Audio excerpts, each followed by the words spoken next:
Good afternoon. मैं कमल किशोर, प्रवक्ता शोध एससीईआरटी लखनऊ। आज हम लोग डीएलएड चतुर्थ सेमेस्टर का एक महत्वपूर्ण टॉपिक जिसका नाम है तत्वों का वर्गीकरण या इंग्लिश में क्लासिफिकेशन ऑफ एलिमेंट्स, इसके बारे में अध्ययन करेंगे।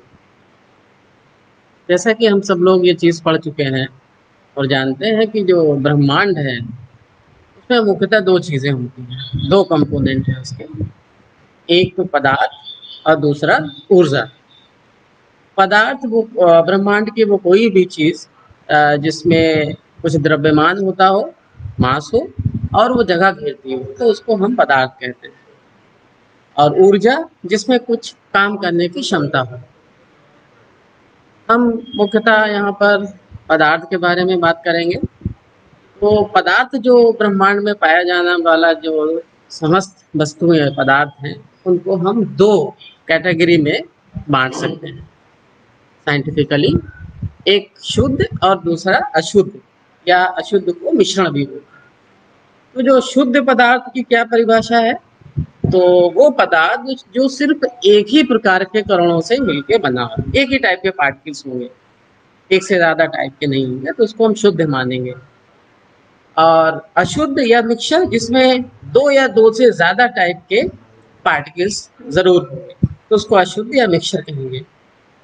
अगर हम बात करें शुद्ध पदार्थों की, तो ब्रह्मांड में दो चीजें, दो टाइप के पदार्थ हैं जो शुद्ध अवस्था में होते हैं।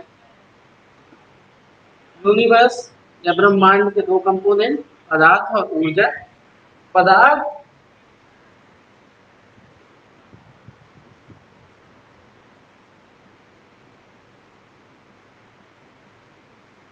अशुद्ध या इसमें मिश्रण।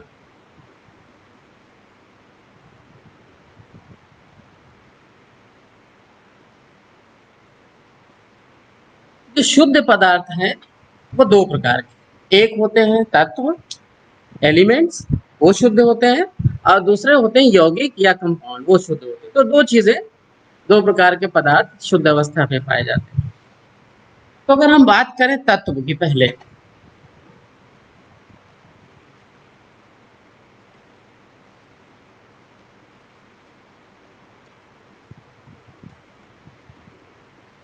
तत्व क्या होते हैं?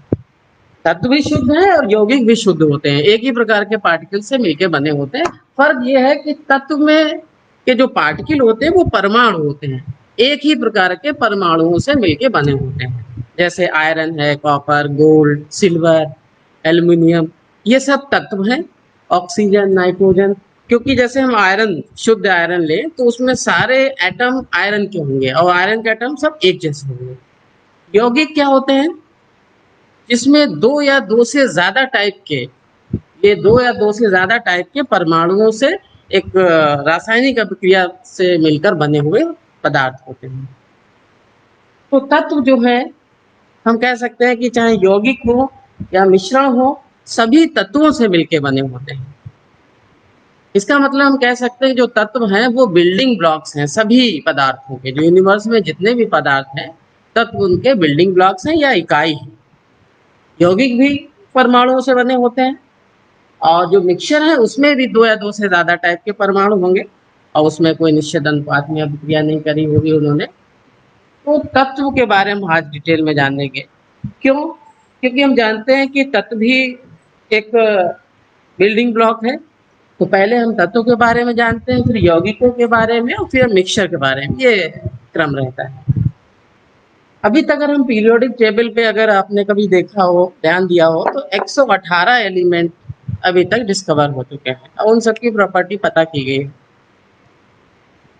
हम ये जानना चाहते हैं कि ये जो 118 एलिमेंट या तत्व हैं, इनकी प्रॉपर्टी हमें जानना है। क्यों प्रॉपर्टी जानना जरूरी है? क्योंकि अगर हम तत्वों की प्रॉपर्टी नहीं जान पाएंगे तो हम उनके बने यौगिकों की प्रॉपर्टी नहीं जान पाएंगे और मिक्सचर की भी नहीं जान पाएंगे।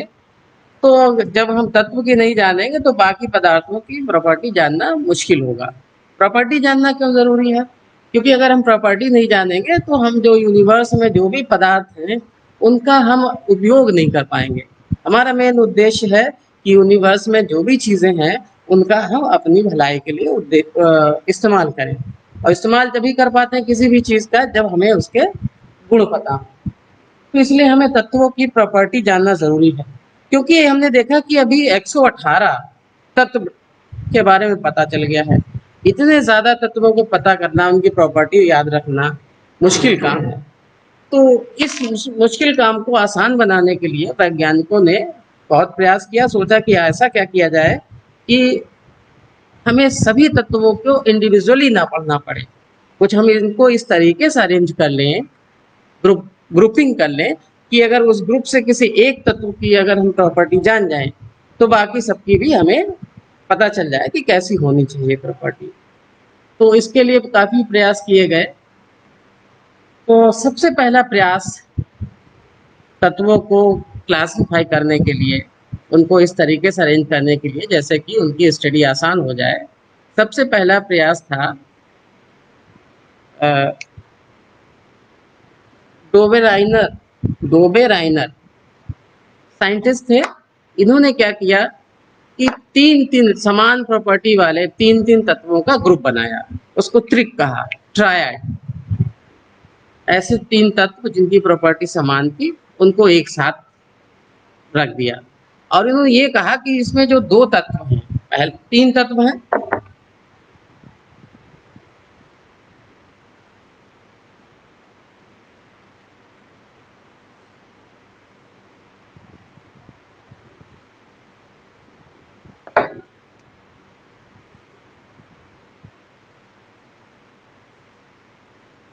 ये इनका ट्रायड है। उनका लिथियम सोडियम पोटेशियम, इनकी समान प्रॉपर्टी, उन्होंने इनको एक साथ रख दिया, और उन्होंने ये कहा कि जो इसमें पहला और तीसरा तत्व है उन दोनों के परमाणु भार या परमाणु द्रव्यमान, एटॉमिक वेट को ऐड करें और उसका औसत निकालें, वो बीच वाले के बराबर आएगा। जैसे अगर हम आप देखें तो इसका होता है 7, इसका होता है 39 और इसका होता है 23। मान लिया, तो अगर हम इसको जोड़े 7 प्लस 39 46 औसत निकालें तो 23, तो इसका 23 होगा। अब देखिए पीरियोडिक टेबल में अगर देखेंगे इसका 23 होता है। तो इस तरीके से उन्होंने तीन तीन के ग्रुप बना दिए, और किस क्या आधार माना कि पहला और तीसरे के एटॉमिक वेट को ऐड करके उसका औसत निकालें, वो औसत बीच वाले का होगा। ऐसे इन्होंने दो तीन कुल मिला के तीन ट्रायड बनाए। उसमें एक और है triad, calcium strontium barium chlorine bromine iodine. तो इसमें काफ़ी कुछ सफलता मिली इनको। इन्होंने ये जो बताया था, और इससे ये कुछ समझ में आया कि जो एटॉमिक वेट होता है तत्वों का, उसका उसकी प्रॉपर्टी से कुछ रिलेशन होता है। इनकी लिमिटेशन या सीमाएं क्या थी? इनका प्रयास अच्छा था, शुरुआत की थी इन्होंने। दिक्कत ये थी कि ये सिर्फ तीन ही ट्रायड बना सके। जैसे अभी एक देखा लिथियम सोडियम पोटेशियम, इसी तरीके से होता है क्लोरीन ब्रोमीन आयोडीन। इन्होंने इसका एक ट्रायड बनाया, और एक और है कैल्शियम स्ट्रोंशियम बेरियम। ये तीन ही ट्रायड बना पाए नॉन तत्वों से। तो अब सोचा गया कि इतने से काम नहीं चल रहा, तो कुछ आगे प्रयास किया जाए। तो उसके बाद फिर न्यूलैंड दूसरे साइंटिस्ट थे। उन्होंने क्या किया, तत्वों को उनके बढ़ते हुए एटॉमिक वेट के ऑर्डर में अरेंज कर दिया। एटॉमिक वेट पता था सबका? एटॉमिक वेट मतलब एक परमाणु का, एटम का वेट। अब वो डिफरेंट मेथड से पता किया गया था, इनडायरेक्ट मेथड से, क्योंकि एटम तो इतना छोटा होता है, उसको हम वेट आसान काम नहीं, लेकिन इनडायरेक्ट मेथड थे जिससे उनका वेट पता किया गया था। तो उन्होंने क्या किया, उस समय जितने भी करीबन 60 के आसपास नॉन एलिमेंट थे, उनको उनके increasing order of atomic weight arrange किया। तो उन्होंने ये कहा था, इसको कहते हैं न्यूलैंड्स का अष्टक नियम। उन्होंने ये कहा अगर हम तत्वों को इंक्रीजिंग ऑर्डर में रखें तो हर आठवें तत्व का, एक से लेकर आठ, हर आठवें तत्व के जो गुण होंगे वो पहले के समान होंगे। जो पहले की जो पहला तत्व है और आठवां तत्व, उनकी समान प्रॉपर्टी होगी। इसको जो संगीत में 7 स्वर होते हैं, सा रे गा मा पा धा नी, फिर सा आता है, उसी तरीके से इन्होंने भी कहा कि अगर जो आठवां तत्व होगा उसकी प्रॉपर्टी सेम होगी और एक ही साथ में आ जाते हैं। ये इसमें थोड़ा सा और प्रोग्रेस हुई। वहां पर सिर्फ 3 ट्रायड बना पाए थे, यहाँ पर उन्होंने सबको अरेंज किया, लेकिन फिर भी बात नहीं बनी, आगे बढ़ी, प्रोग्रेस हुई। उसमें ये देखा गया कि इन्होंने जो कहा कि हर आठवां तत्व पहले तत्व के समान प्रॉपर्टी रखता है, ये गुण जो है वो सिर्फ हल्के तत्वों पर ही अप्लाई हो पाया। हल्के तत्व कहाँ है? 1 से लेकर 20 तक एटॉमिक नंबर, जैसे एक कैल्शियम तक के, हाइड्रोजन, लिथियम, बेरिलियम, बोरान, इस तरीके से 20 तक जो तत्व हैं उन्हीं में ये गुण पाया गया। आगे के तत्वों में ये रूल फेल होने लगा। तो न्यूलैंड का ऑक्टेट रूल भी थोड़ा सा ठीक से अप्लाई नहीं हो पाया, कुछ प्रोग्रेस हुई, धीरे धीरे प्रोग्रेस होती रही। इसके बाद जब लेकिन यहाँ तक अभी ये देख लिया गया कि जो तत्वों के गुण हैं वो उनके एटॉमिक वेट से रिलेटेड, उनका रिलेशन है कुछ ना कुछ। इसी चीज को ऑब्जर्व किया एक दूसरे रूस के साइंटिस्ट थे, मेंडलीव। उन्होंने क्या किया, ये सब देख चुके थे जो जिन लोगों ने प्रयास किया था बनाने का, उन्हीं से उन्होंने कुछ सीखा और उनको ऑब्जर्व किया। अब कि इन्होंने क्या किया कि जितने भी इस समय इन्होंने प्रयास किया था, उस समय करीब 63 एलिमेंट्स डिस्कवर किए जा चुके थे। तो उन्होंने क्या किया, सभी तत्वों को increasing order of atomic weight तक उनके परमाणु द्रव्यमानों के बढ़ते क्रम में रख दिया। उन्होंने कहा अगर जो हम ऐसा करते हैं तो एक सर्टेन टाइम के बाद, एक निश्चित अंतराल के बाद समान गुण वाले तत्व बनाने लगते हैं। इसको कहते हैं कि पीरियोडिसिटी ऑफ प्रॉपर्टी, मतलब तत्वों के गुणों में एक आवर्तीकरण होने लगता है, मतलब पुनरावृत्ति होती है एक सर्टेन टाइम के बाद। जैसे इन्होंने कहा था कि हर आठवां तत्व वो पहले वाले तत्व के बराबर होगा, पुनरावृत्ति वहां भी होगी। इन्होंने कहा कि ये आठवां और कोई नंबर नहीं बताया कि एक सर्टेन टाइम के बाद जो तत्व उसमें जो समान गुण वाले तत्व आते हैं, और उन्होंने सबको अरेंज किया एक टेबल के फॉर्म में। इसीलिए इसको कहा गया Mendeleev periodic table. Tabular form में क्या है, उसमें ब्लॉक, इसमें रोज थी, कॉलम थे, इस तरीके से अरेंज किया। और जो समान प्रॉपर्टी वाले तत्व थे वो एक वर्टिकल कॉलम में आ रहे हैं। इन्होंने जब टेबल बनाई तो उन्होंने ये चीज मेन ध्यान रखी, तत्वों के बढ़ते हुए एटॉमिक वेट के ऑर्डर में तो रखा ही, लेकिन ज्यादा ध्यान इन्होंने इस चीज पे दिया कि जो समान गुण वाले तत्व हैं वो सेम वर्टिकल कॉलम में, ऊर्ध्वाधर कॉलम में आने चाहिए, जिससे कि आसान हो जाएगा, किसी एक कॉलम के तत्व की प्रॉपर्टी पढ़ेंगे तो सबकी पता चल जाएगी। तो उन्होंने इस तरीके से अरेंज किया और ये काफी इनको अप्रिशिएट किया गया, क्योंकि इन्होंने सभी तत्वों को अरेंज कर दिया था। इसके कुछ फीचर्स, इंपॉर्टेंट फीचर्स थे, कुछ खूबियां थी कि इन्होंने क्या किया, जितने भी नोन तत्व थे उन सबको अरेंज किया। अभी तक आपने 2 पढ़ चुके हैं, ऑक्टेव, जो न्यूलैंड का ऑक्टेव रूल पढ़ा था, और दूसरा जिसमें ट्रायड बना रहे थे। उन दोनों में कुछ ही तत्वों को उन्होंने अरेंज कर पाया था, लेकिन इन्होंने जितने भी नोन तत्व थे सबको अरेंज कर दिया। तो ये ज्यादा उसके बेहतर माना गया इसको। दूसरी चीज, क्योंकि इन्होंने तत्वों को, समान तत्व वाले प्रॉपर्टी वाले तत्वों को सेम वर्टिकल कॉलम में रखने की कोशिश की थी, इसलिए उन्होंने कुछ जगहों पर गैप भी छोड़ दिए थे।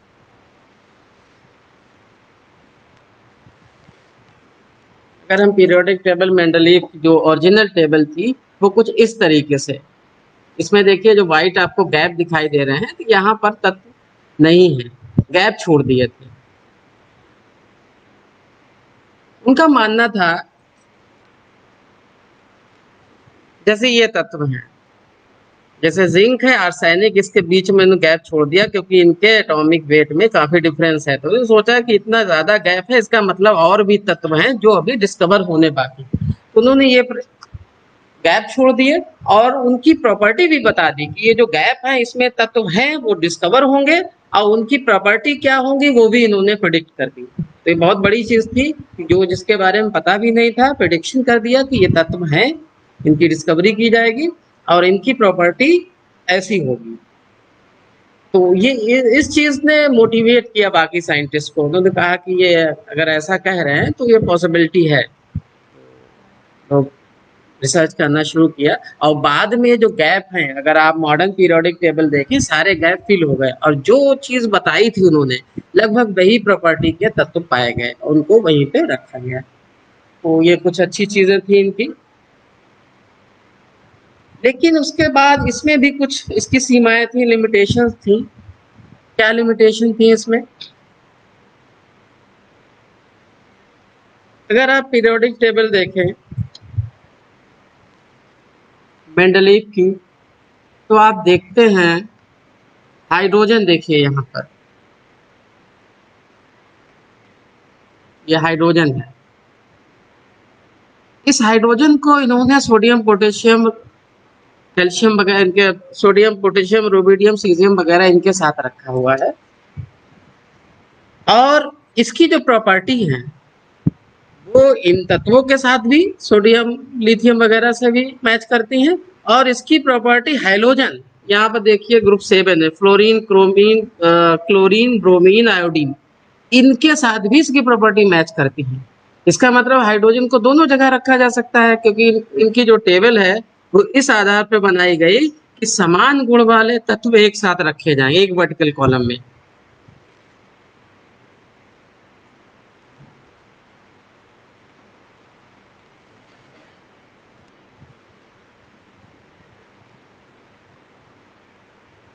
तो ये देखा गया, ये एक लिमिटेशन थी, इसको एक्सप्लेन नहीं कर पाए। इसके अलावा एक और बहुत महत्वपूर्ण चीज, समस्थानिक आइसोटोप के बारे में आपने सुना होगा। कार्बन डेटिंग एक टर्म सुना होगा, जिसमें हम जो पुरातत्व की चीजें होती हैं, लिविंग या नॉन लिविंग, उनकी आयु वगैरह बताई जाती है। तो एक कार्बन 14 आइसोटोप। तो आइसोटोप होता क्या है? आइसोटोप ये किसी तत्व के वो विभिन्न प्रकार के एटम जिनके परमाणु क्रमांक समान हो, एटॉमिक नंबर, लेकिन परमाणु भार असमान हो।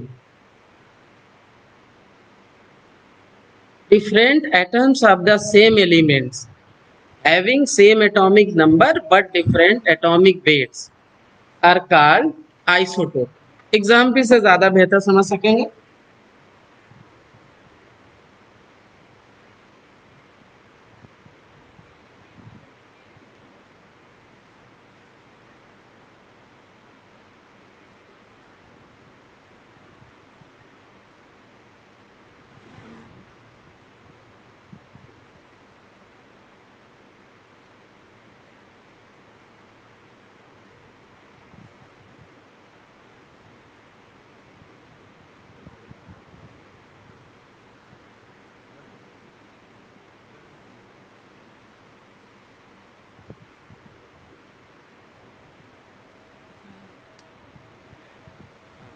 तो कार्बन, जैसे कार्बन एक तत्व है, अगर हम कार्बन का कुछ एक टुकड़ा लें तो उसमें संभावना है कि जो, वैसे तो एक हमने अभी बात की कि जो तत्व वो होते हैं जिसमें एक ही प्रकार के एटम पाए जाते हैं, लेकिन कुछ तत्व हैं, जैसे कार्बन की बात करें तो उसमें आपको 3 टाइप के एटम पाए जाने की संभावना है। देखिए 3 टाइप के क्या होगा, एटॉमिक नंबर नीचे जो होता है एटॉमिक नंबर या प्रोटॉन का नंबर, प्रोटॉन का सभी में सेम होंगे, लेकिन उनका देखिए एटॉमिक वेट जो है, किसी का 12 है, किसी का 13 और किसी का 14। 3 टाइप के आपको उसमें परमाणु मिल सकते हैं। तो इन तीनों को क्या कहेंगे? आइसोटोप ऑफ कार्बन, कार्बन तत्व के आइसोटोप। तो अब बात ये आती है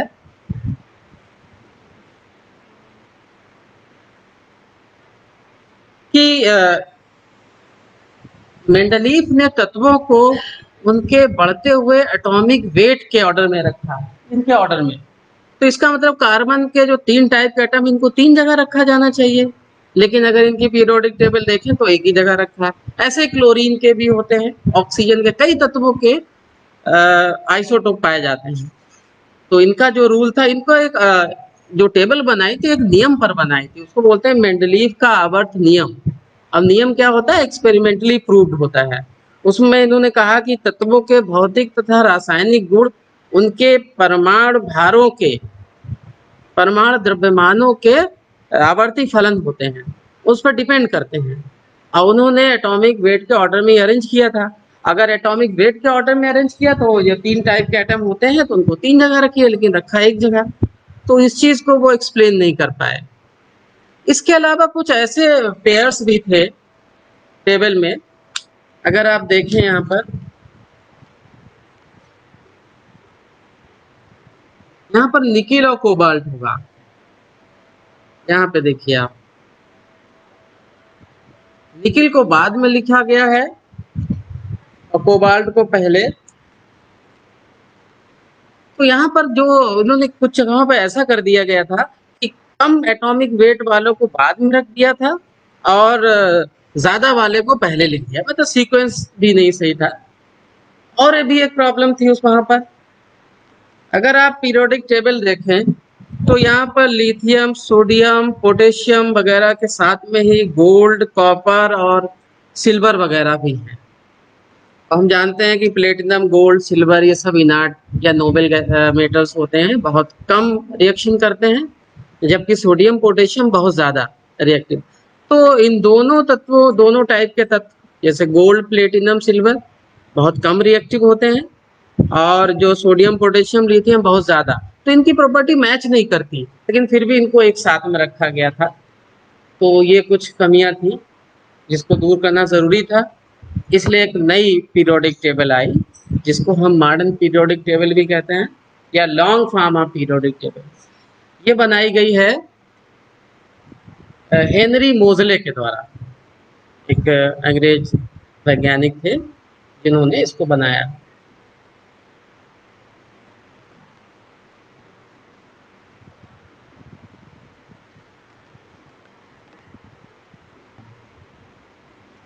अब इन्होंने किया क्या, हेनरी मोजले ने, जो भी कमियां थी मेंडलीफ पीरियोडिक टेबल में, इसको अगर वो दूर कर देते तो टेबल एक्सेप्ट हो जाती पूरी तरीके से। इन्होंने दूसरे तरीके से विचार किया, इन्होंने कुछ एक्सपेरिमेंट किए और ये देखा कि तत्वों के भौतिक और रासायनिक गुण, भौतिक गुण जैसे उनकी भौतिक अवस्था क्या है, कंडक्टिविटी, कलर, गलनांक, क्वथनांक, ये सब चीजें होती हैं भौतिक गुण। और रासायनिक गुण जो रासायनिक अभिक्रिया करते हैं दूसरे तत्वों के साथ, इन सब देखा ये सारी प्रॉपर्टी हैं तत्वों की, वो तत्वों के एटॉमिक वेट से की, तो एटॉमिक वेट की तुलना में एटॉमिक नंबर से पर ज्यादा डिपेंड करती हैं। एटॉमिक नंबर मतलब उनके तत्व के जो एटम हैं उनके न्यूक्लियस में जो प्रोटॉनों का नंबर होता है उसको बोलते हैं एटॉमिक नंबर। तो एटॉमिक नंबर पर ज्यादा डिपेंड करती है, वो एक ज्यादा फंडामेंटल प्रॉपर्टी है एटॉमिक वेट के कंपैरिजन में। तो इसलिए इन्होंने क्या किया, पीरियोडिक टेबल अपनी बनाई, उसमें क्या किया इन्होंने, सभी जितने भी उसमें नॉन तत्व थे उनको उनके एटॉमिक नंबर के इंक्रीजिंग ऑर्डर में अरेंज कर दिया। जैसे अभी मेंडलीफ ने एटॉमिक वेट के ऑर्डर में अरेंज किया था, और इन्होंने एटॉमिक नंबर के ऑर्डर में अरेंज किया।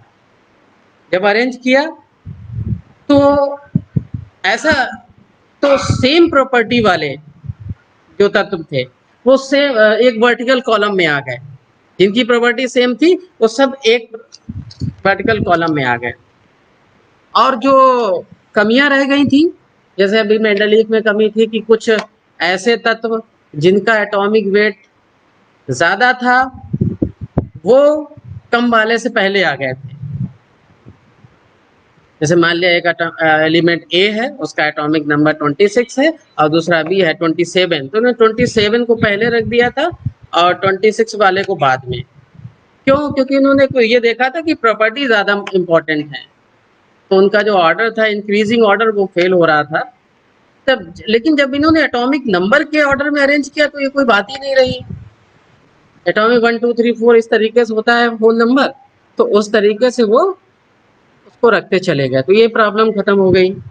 दूसरी चीज आइसोटोप की जो समस्या थी कि तत्वों के जो आइसोटोप होते हैं जिनके एटॉमिक वेट अलग अलग होते हैं, उनको हम जितने एटॉमिक वेट के एटम है उनको अलग अलग रखें, लेकिन इन्होंने एटॉमिक वेट की बात ही नहीं की। इन्होंने क्या किया कि एटॉमिक नंबर के ऑर्डर में रखा, तो कार्बन देखिए सभी का एटॉमिक नंबर सेम है, 6 है, तो उन्होंने सबको एक एक जगह रख दिया, तो ये समस्या भी खत्म हो गई। और इस टेबल में इसको लॉन्ग फॉर्म पीरियोडिक टेबल भी कहते हैं या मॉडर्न पीरियोडिक टेबल कहते हैं। तो इसका अगर इसको हम देखें कुछ इस तरीके से दिखाई देती है।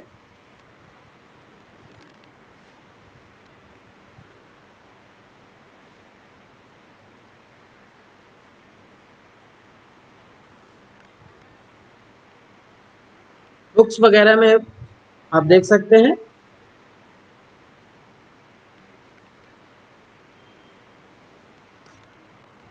अगर हम इसको एक्सप्लेन करना चाहें कि पीरियोडिक टेबल की जो कैरेक्टरिस्टिक विशेषताएं क्या हैं, तो हम बात करते हैं।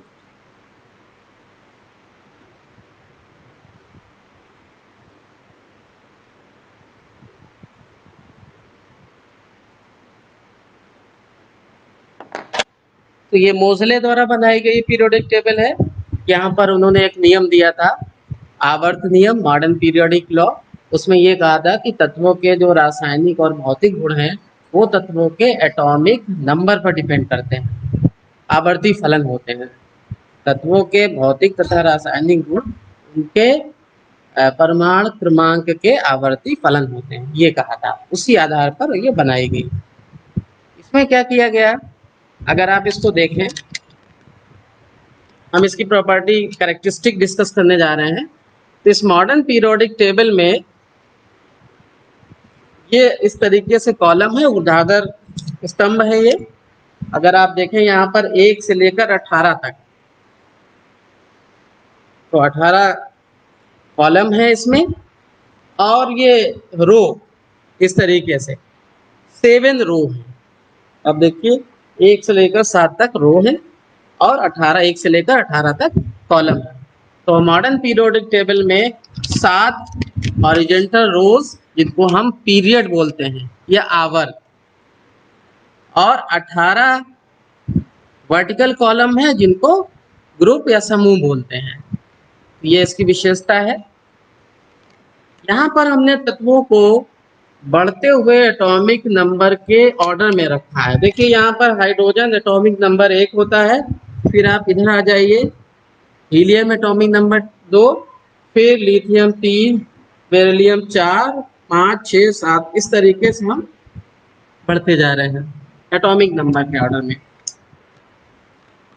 यहाँ पर अगर हम देखें, जैसे मान लिया फर्स्ट ग्रुप ही ले लें हम, वर्टिकल कॉलम, ये जो तत्व हैं हाइड्रोजन से लेकर lithium, sodium, potassium, rubidium, caesium, francium,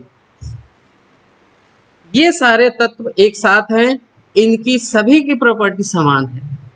यही तो चाह रहे थे सभी लोग कि कुछ ऐसा हो कि समान प्रॉपर्टी वाले तत्व एक साथ आ जाए। इसमें से हम किसी एक की प्रॉपर्टी अगर पढ़ लें तो हम बाकी की प्रॉपर्टी भी जान सकते हैं। तो आज इतना ही, कल हम फिर से डिस्कशन करेंगे। आप इसको घर पे पढ़ लीजिएगा। Thank you.